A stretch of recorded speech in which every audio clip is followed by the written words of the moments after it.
अब जब हमने ये एस्टेब्लिश कर लिया है कि जनरल मैट्रिक्स मल्टीप्लिकेशन यानी जी एम क्यों हाई परफॉर्मेंस कंप्यूटिंग और आर्टिफिशियल इंटेलिजेंस में डोमिनेट करता है, तो अब थ्योरेटिकल इक्वल इक्वेशंस से एग्जीक्यूटेबल कोड की तरफ बढ़ने का समय आ गया है। थ्योरी में जी एम के पास एक शानदार अरिथमेटिक इंटेंसिटी होती है जो मैट्रिक्स डायमेंशंस के साथ लीनियरली स्केल करती है, लेकिन प्रैक्टिकली उस थ्योरेटिकल मैक्सिमम को अचीव करने के लिए इस बात पर बहुत बारीक कंट्रोल की ज़रूरत होती है कि जीपीयू हार्डवेयर मेमोरी को कैसे एक्सेस करता है। यह समझने के लिए कि टॉप टियर क्यूडा इंजीनियर्स इतने तेज कर्नल्स कैसे लिखते हैं, हमें सबसे पहले एक बेसलाइन इम्प्लीमेंटेशन बनाना होगा। हमें यह देखना होगा कि जब हम मैट्रिक्स मल्टीप्लिकेशन को सबसे आसान और सीधे तरीके से इम्प्लीमेंट करते हैं तो क्या होता है, और फिर यह देखना होगा कि हार्डवेयर कहाँ और क्यों एक बहुत बड़ी परफॉर्मेंस वॉल से टकराता है। इस सेक्शन में हम परफॉर्मेंस प्रोफाइलर की तरह सोचेंगे।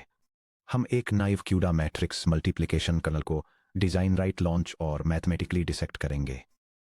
हार्डवेयर रजिस्टर वार्प और ग्लोबल VRAM लेवल पर इसके एग्जीक्यूशन बिहेवियर को एनालाइज करके आप उन मेमोरी बॉटलनेक्स को गहराई से और सहजता से समझ पाएंगे जो अनऑप्टिमाइज्ड जीपीयू कोड को लिमिट करते हैं। सेक्शन ब्रेक 2D थ्रेड्स को मैट्रिक्स कोऑर्डिनेट्स से मैप करना। चलिए मैट्रिक्स मल्टीप्लिकेशन के बेसिक मैकेनिक्स से शुरुआत करते हैं। मान लीजिए हमारे पास एक m टाइम्स के मैट्रिक्स A और एक के टाइम्स n मैट्रिक्स B है, तो हम एक m times n output matrix C calculate करना चाहते हैं। C of ij equals the sum from k equals 0 to capital K -1 of A of i k times B of kj। इस operation को GPU execution grid पर map करने का standard तरीका यह है कि आउटपुट मैट्रिक्स सी के ठीक 1 एलिमेंट को कैलकुलेट करने के लिए 1 क्यूडा थ्रेड असाइन किया जाए। क्योंकि मैट्रिक्स सी m रोज और n कॉलम्स का एक 2 डायमेंशनल ग्रिड है, इसलिए क्यूडा के 2 डायमेंशनल थ्रेड ब्लॉक्स और ग्रिड्स इस मेंटल मॉडल में नेचुरली फिट होते हैं। जैसा कि हमने चैप्टर 21.3 में सीखा था, क्यूडा हमें XY और Z डायमेंशंस वाले डिम 3 डिस्क्रिप्टर्स का यूज करके थ्रेड ग्रिड्स को स्ट्रक्चर करने की परमिशन देता है। यह डायग्राम एक graphics processing unit execution grid के हायरार्किकल ऑर्गेनाइजेशन को दिखाता है और यह दर्शाता है कि कैसे एक ग्लोबल ग्रिड थ्रेड ब्लॉक्स के एक 2 डायमेंशनल लेआउट में डिवाइडेड होता है, जहां हर ब्लॉक आगे इंडिविजुअल एग्जीक्यूशन थ्रेड्स के एक 2 डायमेंशनल एरे में सब डिवाइडेड होता है। पूरे आउटपुट मैट्रिक्स सी को कवर करने के लिए हम थ्रेड्स का एक 2D ब्लॉक डिफाइन करते हैं। एग्जाम्पल के लिए 16 बाई 16 थ्रेड्स पर ब्लॉक यानी टोटल 256 थ्रेड्स पर ब्लॉक। फिर हम इन ब्लॉक्स को सीके के पूरे 2D डोमेन में टाइल करते हैं। यह configuration block graphics processing unit पर पैरेलल एग्जीक्यूशन के लिए थ्रेड ब्लॉक्स का एक 2 डायमेंशनल ग्रिड सेटअप करता है। यह 16 बाई 16 थ्रेड्स का एक एग्जीक्यूशन ब्लॉक डिफाइन करता है और फिर मैट्रिक्स के सभी एलिमेंट्स को कवर करने के लिए जरूरी ब्लॉक्स का टोटल नंबर कैलकुलेट करता है, यह एंश्योर करते हुए कि ग्रिड साइजेस को मैट्रिक्स डायमेंशंस को पूरी तरह से कवर करने के लिए राउंड अप किया गया है। ध्यान दीजिए कि हम स्पेशियल डायमेंशंस को कैसे मैप करते हैं। हॉरिजॉन्टल डायमेंशन x मैट्रिक्स सी के कॉलम्स डायमेंशन n को करस्पॉन्ड करता है। वर्टिकल डायमेंशन y मैट्रिक्स सी के रोज डायमेंशन m को करस्पॉन्ड करता है। जीपीयू पर रन होने वाले कूडा कर्नेल के अंदर हर थ्रेड अपने ब्लॉक और थ्रेड इंडिसेस का यूज करके अपना यूनिक ग्लोबल रो इंडेक्स यानी रो या आई और कॉलम इंडेक्स यानी कॉल या जी डिटरमाइन करता है। यह ग्राफिक्स प्रोसेसिंग यूनिट कोड एक 2 डायमेंशनल ग्रिड के अंदर एक एग्जीक्यूशन थ्रेड के यूनिक रो और कॉलम कोऑर्डिनेट्स को कैलकुलेट करता है ताकि पैरेलल मैट्रिक्स ऑपरेशंस के लिए इसकी पोजीशन डिटरमिन की जा सके। 2D कोऑर्डिनेट्स को 1D रो मेजर मेमोरी में फ्लैट करना C++ और कूडा नेटिवली मल्टी डायमेंशनल एरेज को फिजिकल VRAM में कॉन्टिगुअस 2D ग्रिड लेआउट्स के रूप में स्टोर नहीं करते हैं। इसके बजाय मैट्रिसेस को रो मेजर ऑर्डर में एक कॉन्टिगुअस 1D लीनियर एरे में फ्लैट कर दिया जाता है। रो मेजर स्टोरेज में रो 0 के सभी एलिमेंट्स सीक्वेंशियली स्टोर होते हैं, जिसके तुरंत बाद रो 1 के सभी एलिमेंट्स आते हैं और इसी तरह आगे भी। यह डायग्राम दिखाता है कि कैसे रो मेजर ऑर्डर का यूज करके वीडियो मेमोरी में एक 2 डायमेंशनल मैट्रिक्स एक 1 डायमेंशनल लीनियर स्टोरेज लेआउट में मैप किया जाता है। यह एक 3x3 ग्रिड दिखाता है जहां एलिमेंट्स सीक्वेंशियली रो बाय रो एक कंटिन्यूअस एरे में स्टोर होते हैं, जिसकी शुरुआत फर्स्ट रो से होती है, उसके बाद सेकंड आती है और थर्ड पर खत्म होती है। एक 2D कोऑर्डिनेट पेयर रो कॉल को विड्थ चौड़ाई वाले मैट्रिक्स के अंदर 1D ऑफसेट में कन्वर्ट करने के लिए हम स्टैंडर्ड लीनियर इंडेक्सिंग इक्वेशन का यूज करते हैं। Linear index equals row times width plus column. इसलिए matrix A dimension m times के लिए रो के पर मौजूद एलिमेंट ए में इंडेक्स रो टाइम्स के प्लस के पर लोकेटेड होता है। मैट्रिक्स बी डायमेंशन के टाइम्स n के लिए के कॉल पर मौजूद एलिमेंट बी में इंडेक्स के टाइम्स n प्लस कॉल पर लोकेटेड होता है। मैट्रिक्स सी डायमेंशन m टाइम्स n के लिए रो कॉल पर मौजूद एलिमेंट सी में index row times n plus col पर लोकेटेड होता है। Section break. Naive matrix multiplication kernel लिखना। अब जब हमने अपना कोऑर्डिनेट ट्रांसफॉर्मेशन और मेमोरी लेआउट एस्टेब्लिश कर लिया है, तो चलिए हमारे नेव जेम कर्नेल के इम्प्लीमेंटेशन को देखते हैं। हम एक C++ फंक्शन होस्ट लॉन्चर लिखेंगे जिसे एक ग्लोबल कूडा कर्नेल फंक्शन के साथ पेयर किया जाएगा। क्लैरिटी के लिए हम single precision floating point numbers float assume करेंगे और GMM स्केलिंग पैरामीटर्स को अल्फा इक्वल्स 1.0 और बीटा इक्वल्स 0.0 पर सेट करेंगे, जहां C इक्वल्स A टाइम्स भी है। यह क्यूडा प्रोग्राम एक basic graphics processing unit kernel को डिफाइन करता है, जिसे स्टैंडर्ड मैट्रिक्स मल्टीप्लिकेशन परफॉर्म करने के लिए डिजाइन किया गया है। यह हर पैरेलल थ्रेड को रिजल्टिंग मैट्रिक्स के एक सिंगल एलिमेंट को कंप्यूट करने के लिए असाइन करके टू मैट्रिसेस के प्रोडक्ट को कैलकुलेट करता है। हर थ्रेड अपनी टारगेट पोजीशन डिटरमाइन करता है, वेरीफाई करता है कि यह मैट्रिक्स बाउंड्रीज के अंदर है, करस्पोंडिंग रो और कॉलम के डॉट प्रोडक्ट को कैलकुलेट करता है और फाइनल रिजल्ट को वापस मेमोरी में राइट करता है। चलिए देखते हैं कि हर सिंगल थ्रेड के लिए इस कर्नेल के अंदर क्या होता है। Coordinate resolution. थ्रेड अपनी ग्लोबल रो और कॉल कैलकुलेट करता है। Boundary protection. अगर थ्रेड के इंडिसेस m या n के बाहर चले जाते हैं, जो तब हो सकता है जब मैट्रिक्स साइजेस ब्लॉक साइज के एग्जैक्ट मल्टीपल्स नहीं होते हैं, जैसे कि फॉर एग्जाम्पल $16, तो थ्रेड सेफली एग्जिट कर जाता है। रजिस्टर एक्यूम्यूलेशन। वेरिएबल सम को लोकली डिक्लेयर किया जाता है।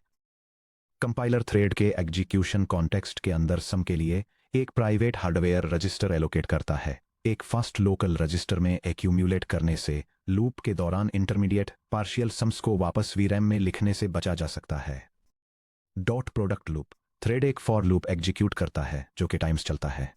हर इटरेशन के में थ्रेड सीधे ग्लोबल मेमोरी से रो के पर ए और के कॉल पर बी को फेच करता है, उन्हें मल्टीप्लाई करता है और रिजल्ट को सम में ऐड करता है। Global memory write. एक बार जब लूप खत्म हो जाता है तो फाइनल स्केलर सम को रो टाइम्स n प्लस कॉल पर C में लिख दिया जाता है। C++ से बेसलाइन कर्नेल को लॉन्च करना। होस्ट कोड से इस कर्नेल को इन्वोक करने के लिए हम कुडा मैलॉक के साथ GPU मेमोरी एलोकेट करते हैं, अपने होस्ट मैट्रिसेस को डिवाइस मेमोरी में ट्रांसफर करते हैं, अपनी ग्रिड कॉन्फ़िगरेशन सेट करते हैं और डिवाइस एग्जीक्यूशन लॉन्च को ट्रिगर करते हैं। यह C++ फंक्शन डेमॉन्स्ट्रेट करता है कि एनवीडिया के क्यूडा फ्रेमवर्क का यूज करके ग्राफिक्स प्रोसेसिंग यूनिट पर बेसिक मैट्रिक्स मल्टीप्लिकेशन कैसे परफॉर्म किया जाता है। यह ग्राफिक्स कार्ड पर मेमोरी एलोकेट करता है, कंप्यूटर की सिस्टम मेमोरी से टू इनपुट मैट्रिसेस को डिवाइस मेमोरी में ट्रांसफर करता है, मैट्रिक्स प्रोडक्ट को कैलकुलेट करने के लिए एक पैरेलल प्रोसेसिंग ग्रिड लॉन्च करता है, रिजल्टिंग मैट्रिक्स को वापस सिस्टम मेमोरी में कॉपी करता है और फाइनली एलोकेटेड GPU रिसोर्सेज को रिलीज करता है। पहली नज़र में यह कोड क्लीन, एलिगेंट और मॉड्यूलर दिखता है। यह एग्जीक्यूशन हार्डवेयर में हजारों पैरेलल थ्रेड्स को सही ढंग से मैप करता है। अगर आप इस कोड को किसी छोटे मैट्रिक्स पर चलाते हैं, मान लीजिए 64 टाइम्स 64, तो ये 1 मिलीसेकंड के एक फ्रैक्शन में 100% सही आंसर प्रोड्यूस करेगा। हाउएवर, अगर आप मैट्रिक्स साइजेस को real world deep learning workloads के टिपिकल डायमेंशंस तक स्केल अप करते हैं, for example n equal to 4096 या n इक्वल टू 8192 और परफॉर्मेंस मेजर करते हैं, तो आपको एक चौंकाने वाला सरप्राइज मिलेगा। ये कर्नेल ऑप्टिमाइज्ड ब्लास लाइब्रेरीज की तुलना में काफ़ी ज़्यादा स्लो चलेगा, जो अक्सर GPU के थियोरिटिकल मैक्सिमम टीफ्लॉप्स थ्रूपुट का 5% से भी कम अचीव कर पाता है। यह क्लीन इम्प्लीमेंटेशन रियल हार्डवेयर पर इतना ज़्यादा स्ट्रगल क्यों करता है? चलिए हार्डवेयर बॉटलनेक्स को ट्रेस करने के लिए एक सिस्टम्स प्रोफाइलर का रोल प्ले करते हैं। Section break. Profiling the naive kernel memory traffic breakdown. ये समझने के लिए कि हमारा नाइव कर्नेल अंडर परफॉर्म क्यों करता है, चलिए हाई लेवल C++ ट्रैक्शन से थोड़ा हटकर सोचते हैं और कर्नेल एग्जीक्यूशन के दौरान फिजिकल हार्डवेयर पर मूव होने वाले डेटा के रो वॉल्यूम को ट्रेस करते हैं। अज्यूम कीजिए कि हम 2 स्क्वायर मैट्रिसेस को मल्टीप्लाई कर रहे हैं, जहां m=n=2 के इक्वल 4096 है। Mathematical workload flops. जैसा कि सेक्शन 26.1 में एस्टेब्लिश किया गया है, मैट्रिक्स मल्टीप्लिकेशन हर लूप स्टेप पर 2 फ्लोटिंग पॉइंट ऑपरेशंस परफॉर्म करता है, जिसमें एक मल्टीप्लाई और एक ऐड शामिल है।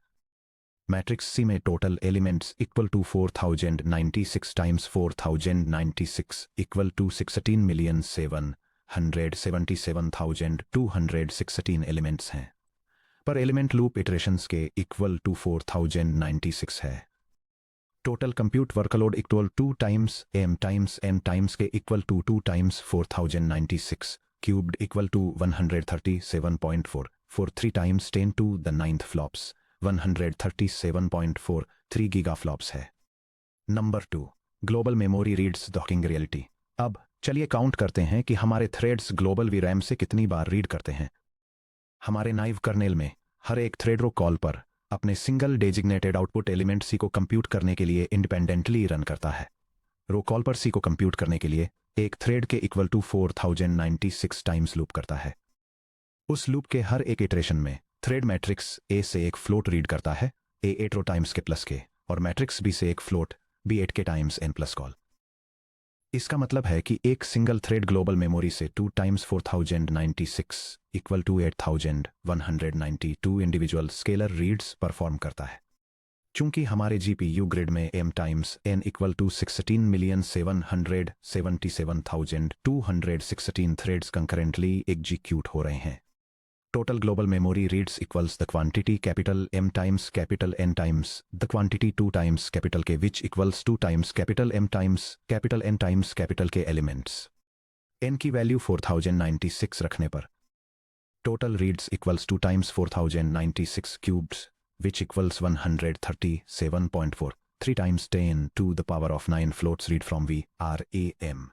चूंकि हर सिंगल प्रिसिजन फ्लोट 4 बाइट्स की जगह लेता है, total data read from VRAM equals 137.43 times 10 to the power of 9 floats times 4 bytes per float which equals 549.775 gigabytes. सोचिए इस नंबर का क्या मतलब है। दो इनपुट मैट्रिसेस को मल्टीप्लाई करने के लिए जो हर एक सिर्फ 67.1 मेगाबाइट्स की मेमोरी लेती हैं, यानी मैट्रिसेस ए और बी के लिए टोटल मिलाकर रफली 134 मेगाबाइट्स का मेमोरी फुटप्रिंट। हमारा नैव कूडा कर्नल जीपीयू हार्डवेयर को मेन वीरैम बस पर 549.75 गीगाबाइट्स डेटा आगे और पीछे ट्रांसफर करने के लिए मजबूर करता है। इफेक्टिव अरिथमेटिक इंटेंसिटी कैलकुलेट करना। चलिए इस स्पेसिफिक कूडा इंप्लीमेंटेशन की ऑपरेशनल अरिथमेटिक इंटेंसिटी को कंप्यूट करते हैं। अरिथमेटिक इंटेंसिटी सब naive equals the fraction total compute workload in flops over total memory traffic in bytes which equals 137.43 times 10 to the power of 9 flops divided by 549.75 times 10 to the power of 9 bytes which equals 0.25 flops per byte। Section 26.1 से हमारे roofline model analysis को याद कीजिए। हमने दिखाया था कि एक मॉडर्न जीपीयू जैसे NVIDIA H100 या A100 को अपने एग्जीक्यूशन पाइपलाइंस को सैचुरेट करने और कंप्यूट बाउंड बनने के लिए कम से कम 20 से 50 फ्लॉप्स पर बाइट की अरिथमेटिक इंटेंसिटी की ज़रूरत होती है। हमारा नैव कर्नल बहुत ही कम 0.2 फ्लॉप्स पर बाइट अचीव करता है। भले ही स्टैंडर्ड GMM थ्योरेटिकली एक कंप्यूट बाउंड ऑपरेशन है। O of n cubed work versus O of n squared data हमारे नैव कोडिंग पैटर्न ने एल्गोरिदम को क्रिपल कर दिया है। हमने एक हाई इंटेंसिटी मैट्रिक्स ऑपरेशन को एक गंभीर रूप से मेमोरी बाउंड बॉटलनेक की तरह एग्जीक्यूट होने के लिए मजबूर कर दिया है। Section break. मेमोरी कोअलेसिंग और warp execution dynamics redundant memory reads का भारी वॉल्यूम परफॉर्मेंस की प्रॉब्लम का सिर्फ आधा हिस्सा है। दूसरे बड़े हार्डवेयर बॉटलनेक को समझने के लिए हमें यह देखना होगा कि लूप एग्जीक्यूशन के दौरान जीपीयू वार्प्स ग्लोबल मेमोरी को कैसे एक्सेस करते हैं। चैप्टर 24.1 से याद करिए कि मॉडर्न जीपीयूज ग्लोबल वीरैम को अलाइंड 32 बाइट, 64 बाइट या 128 बाइट हार्डवेयर मेमोरी ट्रांजैक्शंस में एक्सेस करते हैं। जब एक हार्डवेयर वार्प के अंदर के 32 थ्रेड्स मेमोरी की रिक्वेस्ट करते हैं, तो मेमोरी कंट्रोलर उनके टारगेट एड्रेसेस को चेक करता है। कोलेस्ड मेमोरी एक्सेस। अगर थ्रेड 0 से लेकर थ्रेड 31 लगातार कॉन्टिगुअस मेमोरी एड्रेसेस को एक्सेस करते हैं, जैसे कि बाइट्स 0 से लेकर 127, तो जीपीयू सभी 32 इंडिविजुअल थ्रेड रिक्वेस्ट्स को एक सिंगल 128 बाइट फिजिकल डीरैम ट्रांजैक्शन में मर्ज कर देता है। अनकोलेस्ड या स्ट्राइडेड एक्सेस। अगर थ्रेड्स दूर दूर के एड्रेसेस पर बिखरे हुए नॉन कॉन्टिगुअस मेमोरी लोकेशंस की रिक्वेस्ट करते हैं, तो हार्डवेयर मेमोरी कंट्रोलर को रिक्वेस्ट को मल्टीपल सीक्वेंशियल डीरैम ट्रांजैक्शंस में स्प्लिट करना पड़ता है। वर्स्ट केस में ये एक सिंगल वार्प इंस्ट्रक्शन के लिए 32 सेपरेट ट्रांजैक्शंस इश्यू करता है, जिससे अवेलेबल मेमोरी बस बैंडविड्थ का 90% से ज्यादा वेस्ट हो जाता है। चलिए ट्रेस करते हैं कि हमारे नए कर्नेल लूप के अंदर थ्रेड्स का एक वार्प मैट्रिक्स ए और मैट्रिक्स बी को कैसे रीड करता है। यह डायग्राम एक्सप्लेन करता है कि कैसे 32 पैरेलल जीपीयू थ्रेड्स का एक ग्रुप मैट्रिक्स मल्टीप्लिकेशन परफॉर्म करने के लिए आपस में कोऑर्डिनेट करता है। एक सिंगल स्टेप के दौरान ग्रुप के सभी थ्रेड्स पहले मैट्रिक्स से सेम वैल्यू रीड करते हैं, जबकि हर एक इंडिविजुअल थ्रेड दूसरे मैट्रिक्स से एक यूनिक एडजेसेंट वैल्यू एक्सेस करता है, ताकि मेमोरी एफिशिएंसी को मैक्सिमाइज किया जा सके।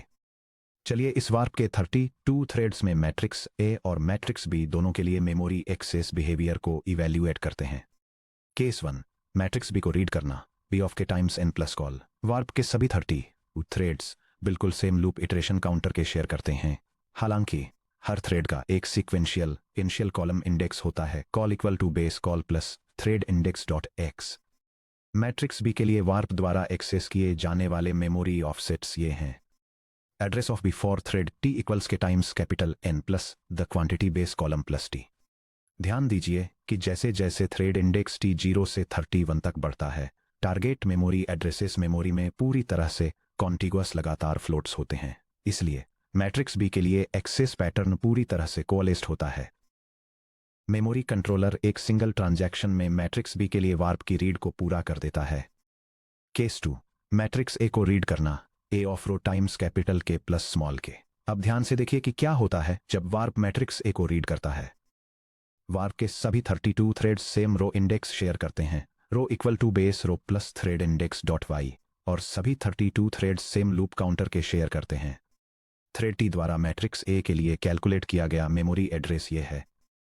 Address of A for thread T equals row times capital K plus के।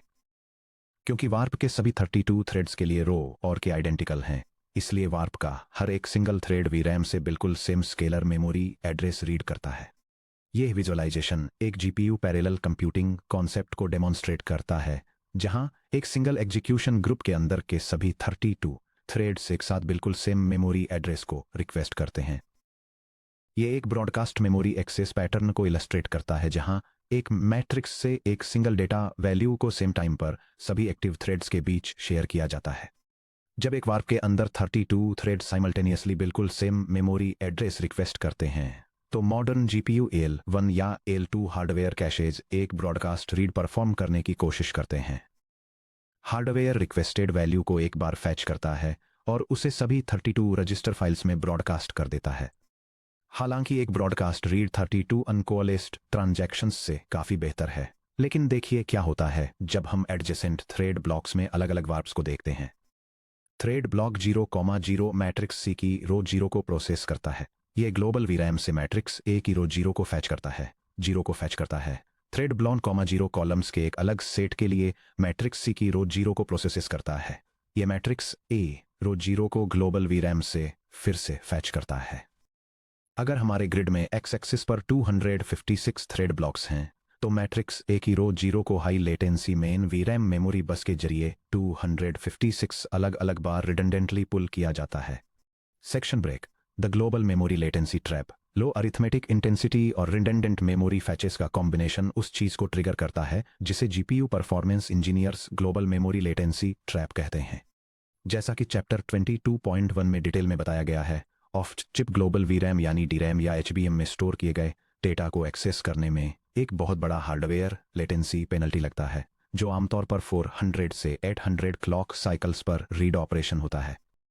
इसके अपोजिट एक ऑन चिप हार्डवेयर रजिस्टर के अंदर स्टोर की गई वैल्यू को एक्सेस करने में केवल 0 से 2 क्लॉक साइकिल्स लगते हैं। चलिए हमारे नाइव इनर लूप को चलाने वाले एक सिंगल थ्रेड की एग्जीक्यूशन टाइमलाइन को स्टेप बाय स्टेप समझते हैं। यह टाइमलाइन एक मैट्रिक्स मल्टीप्लिकेशन परफॉर्म करने वाले प्रोसेसर थ्रेड के साइकिल बाय साइकिल एग्जीक्यूशन को दिखाती है। ये मेमोरी लेटेंसी के इम्पैक्ट को डेमॉन्स्ट्रेट करती है और दिखाती है कि कैसे थ्रेड अपना ज़्यादातर समय मेन मेमोरी से डेटा आने का वेट करने में बिताता है, इससे पहले कि वह एक क्विक मैथमेटिकल कैलकुलेशन परफॉर्म कर सके और इस प्रोसेस को रिपीट कर सके। उस एग्जीक्यूशन टाइमलाइन में भयानक इम्बैलेंस को देखिए। एक सिंगल लूप इटरेशन पर खर्च किए गए लगभग 900 हार्डवेयर क्लॉक साइकिल्स में से GPU 898 क्लॉक साइकिल्स पूरी तरह से शांत खड़े रहकर बिताता है और मेमोरी रिक्वेस्ट्स के of chip physical silicon traces को पार करने का वेट करता है। यह एक्चुअल मैथमेटिकल वर्क यानी sum plus equals LM A times LMB करने में सिर्फ 1 क्लॉक साइकिल खर्च करता है। यह डायग्राम एक बेसिक GPU कर्नेल इटरेशन में मेमोरी लेटेंसी बॉटलनेक को दिखाता है, जिसमें यह दिखता है कि वीडियो मेमोरी से डेटा फेच करने के कारण लगभग 450 साइकिल्स का लंबा डिले होता है, जबकि एक्चुअल मैथ कंप्यूटेशन में सिर्फ एक सिंगल साइकिल लगता है। क्या GPU का हार्डवेयर लेटेंसी हाइडिंग मैकेनिज्म हमें यहां नहीं बचा सकता? चैप्टर 20.2 में हमने सीखा था कि streaming multiprocessors ASMs memory latency को हाइड करने के लिए तुरंत किसी दूसरे रेडी वार्प पर कॉन्टेक्स्ट स्विच कर लेते हैं, जबकि पहला वार्प मेमोरी का वेट कर रहा होता है।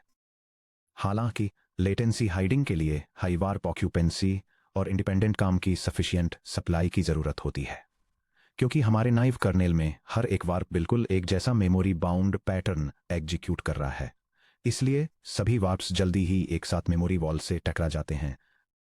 ASM के पास इंस्ट्रक्शन रेडी वार्प्स पूरी तरह से खत्म हो जाते हैं, जिससे कंप्यूट इंजन खाली बैठने पर मजबूर हो जाते हैं। Section break.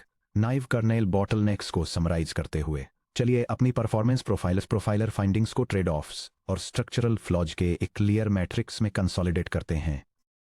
यह टेबल एक थ्योरेटिकल ऑप्टिमल GMM इम्प्लीमेंटेशन और एक नाइव कूडा इम्प्लीमेंटेशन के बीच की आर्किटेक्चरल मैट्रिक्स को कंपेयर करती है और उनके रूट कॉजेस और परफॉर्मेंस इंपैक्ट्स को हाईलाइट करती है। ग्लोबल मेमोरी रीड्स के लिए थ्योरेटिकल ऑप्टिमल GMM को 2 टाइम्स n स्क्वेयर्ड एलिमेंट्स की जरूरत होती है, जबकि नाइव कूडा इम्प्लीमेंटेशन को 2 टाइम्स n क्यूब्ड एलिमेंट्स की जरूरत होती है, जिसका कारण थ्रेड्स के बीच जीरो डेटा शेयरिंग है, जहां मैट्रिसेस को थाउजेंड्स ऑफ टाइम्स रिफैच किया जाता है। अर्थमेटिक इंटेंसिटी को देखें तो theoretical optimal n divided by 6 flops पर बाइट अचीव करता है, जो n equal to 4000 and n96 के लिए लगभग 682 है, जबकि नाइव इम्प्लीमेंटेशन 0.25 फ्लॉप्स पर बाइट तक गिर जाता है, जिससे हाई परफॉर्मेंस GMM एक सीवरली मेमोरी बाउंड बॉटलनेक में डिग्रेड हो जाता है। मेमोरी एक्सेस पैटर्न के मामले में ऑप्टिमल वर्जन फुल्ली कोअलेस्ड टाइल्स का यूज करता है, जबकि नाइव वर्जन में कोअलेस्ड B और रिडेंडेंट ब्रॉडकास्ट A के साथ एक मिक्स्ड पैटर्न होता है, जिससे massive of chip memory traffic overhead होता है, जो मेमोरी बस को सैचुरेट कर देता है। फाइनली ASM पाइपलाइन एफिशिएंसी के लिए theoretical optimal greater than 80% math occupancy तक पहुंच जाता है, जबकि naive implementation less than 5% math occupancy तक गिर जाता है, क्योंकि वॉर्प्स VRAM मेमोरी फैचेस का वेट करते हुए हंड्रेड्स ऑफ साइकिल्स के लिए स्टॉल हो जाते हैं। Section break. The path forward on chip data reuse. Naive kernel का हमारा एनालिसिस GPU आर्किटेक्चर के बारे में एक क्रिटिकल इंसाइट रिवील करता है कि कंप्यूट परफॉर्मेंस एग्जीक्यूशन यूनिट्स की रॉ मैथमेटिकल स्पीड से लिमिट नहीं होती है, बल्कि इस बात से लिमिट होती है कि सॉफ्टवेयर सिलिकॉन पर डेटा आने के बाद वो कितनी एफिशिएंटली रीयूज करता है। अपने नाइव इम्प्लीमेंटेशन को एक हाई परफॉर्मेंस कस्टम कर्नेल में ट्रांसफॉर्म करने के लिए हमें रिडंडेंट ग्लोबल मेमोरी रीड्स को एलिमिनेट करना होगा।